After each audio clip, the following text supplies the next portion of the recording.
गुर्जर प्रतिहार। अरब अरब आक्रमणकारियों को रोकने का काम गुर्जर प्रतिहारों ने ही किया था। इनको भारत के द्वारपाल भी कहते हैं। बादामी के चालुक्य पुलकेशिन द्वितीय के अभिलेख में प्रथम बार वर्णन देखने को मिलता है गुर्जर प्रतिहारों का। गुर्जर जोधपुर पाली का अंश है और मारवाड़ और मरु प्रदेश का अंश गुर्जर प्रदेश है। और प्रतिहार एक जाति व पद का प्रतीक है। आर.सी. मजूमदार गुर्जर प्रतिहारों का समय 6वीं से 11वीं सदी मानते हैं। गुर्जर प्रतिहार लक्ष्मण के वंशज माने जाते हैं।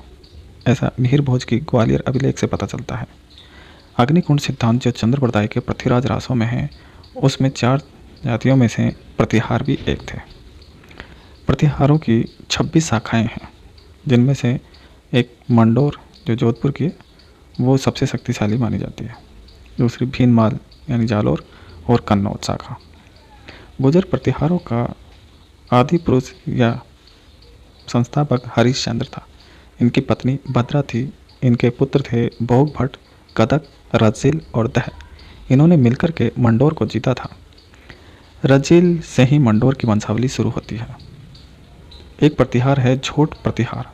इसको वीणा वादक शासक था और इसके दरबार में रावल जाती थी। रज्जिल के बाद नरभट्ट, फिर सीलुक ने वल यानी जैसलमेर व तमणी, जिसको त्रावणी और मालिनी भी कहते हैं, यहाँ तक विस्तार किया था। सीलुक के बाद कक और कक के बाद बाउक शासक बना। बाउक ने मयूर राजा को हराया था। बाउक के बाद इसका सौतेले भाई कक्कुक ने शासन संभाला। इसके घटियाड़े 2 अभिलेख मिलते हैं जो मंडोर व रोहिंसकूप के नाम से जाने जाते हैं। फिर आता है नागभट्ट प्रथम।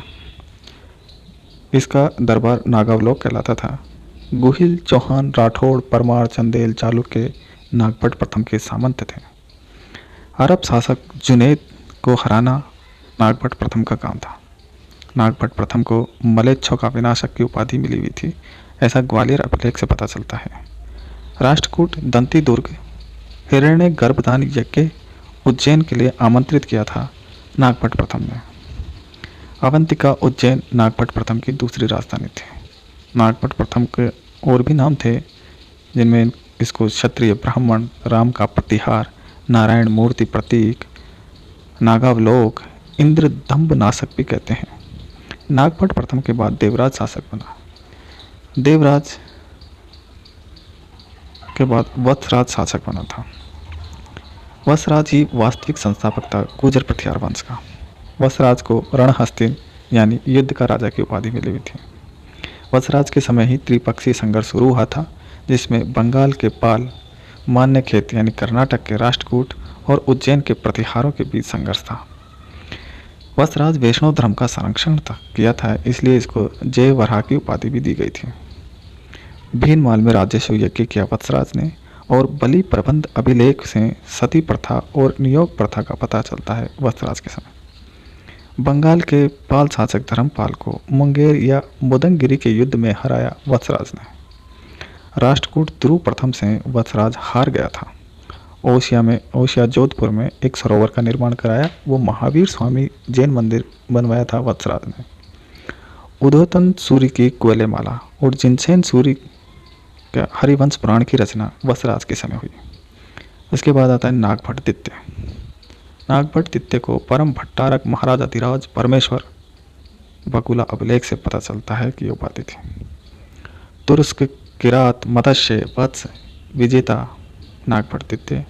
कर्ण की उपाधि भी मिली नागभट्ट द्वितीय को, ये ग्वालियर अभिलेख से पता चलता है।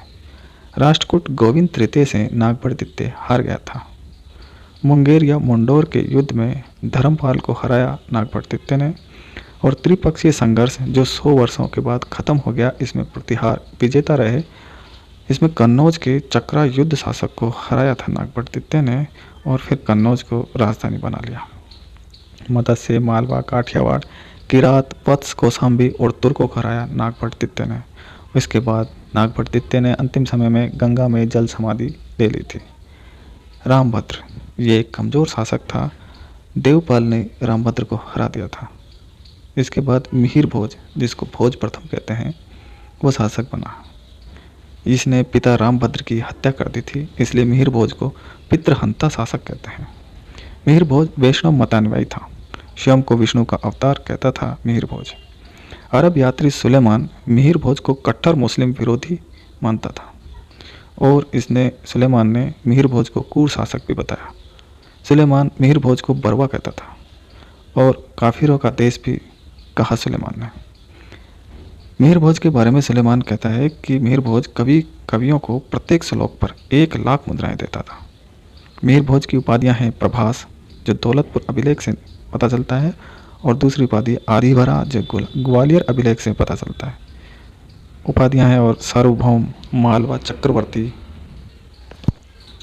राष्ट्रकूट कृष्ण द्वितीय को हरा करके मालवा को जीता था मिहिर भोज ने।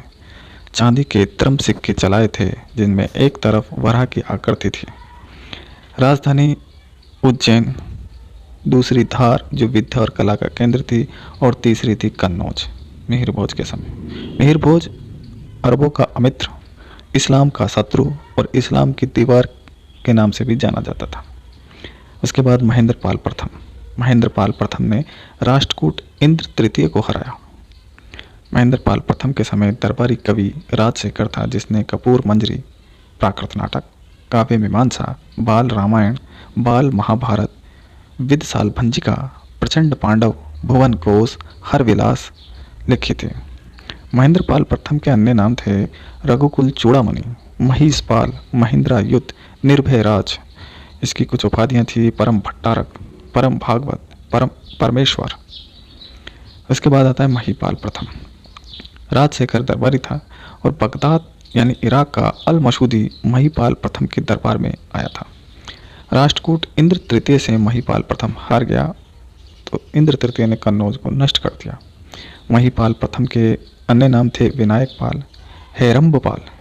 महिपाल प्रथम के बाद महेंद्रपाल द्वितीय के बाद राज्यपाल के समय महमूद गजनवी ने कन्नौज पर आक्रमण किया था। आक्रमण के भय से राज्यपाल भाग गया। इस कायरता पर चंदेल शासक गंड और उसके पुत्र विद्याधर ने राज्यपाल को पकड़ करके मार डाला। राज्यपाल के बाद में आता है त्रिलोचनपाल के समय भी महमूद गजनवी आया था और महमूद गजनवी से त्रिलोचनपाल हार गया। गुजर प्रतिहारों का अंतिम शासक यशपाल था। गुजर प्रतिहारों की शैली मंदिर स्थापत्य कला थी। मंदिर स्थापत्य कला में पटल थे, खुले द्वार थे, आंगन था। गुजर प्रतिहारों की शैली दो तरह की थी। एक मारू गुजर शैली, जो दो प्रकार की थी, महामारू और मारू गुजर, और दूसरी गुजर स्थापत्य शैली। गुजर प्रतिहारों में शिक्षा उपनयन संस्कार से शुरू होती थी। एक गुरुकुल में रहकर के दी जाती थी। यहाँ पर निःशुल्क शिक्षा मिलती थी। ब्राह्मण छात्रों को 14 विद्या और कर्मकांड की शिक्षाएं दी जाती थी और क्षत्रिय छात्र को भैत्र कलाओं की शिक्षा दी जाती थी। गुजर प्रतिहारों का प्रशासन में राजा था और राजा की सहायता के लिए सामंत, प्रांतीय प्रमुख और न्यायाधीश होते थे। मंत्री परिषद के 2 अंग थे, पहला बहिर उपस्थान और दूसरा आभ्यंतर उपस्थान। बहिर उपस्थान में मंत्री, सेना नायक, महाप्रतिहार, महासामंत, महापुरोहित, महाकवि, ज्योतिषी प्रमुख व्यक्ति उपस्थित होते थे। और अभ्यंतर उपस्थान में राजा के विश्वास पात्र व्यक्ति ही उपस्थित होते थे। मुख्यमंत्री को महामंत्री या प्रधानमंत्री कहते थे। गुजर प्रतिहारों की जानकारी के स्रोत हैं भोज की ग्वालियर प्रशस्ति, उद्योतन सूरी की कोयलेमाला, पुरातन प्रबंध संग्रह, हरिवंश पुराण, वार्तो संग्रहालय का खंडित लेख और ओझा के मत से बाऊ का 837 ईस्वी की प्रशस्ति, जो मंडोर के विष्णु मंदिर में लगी हुई है।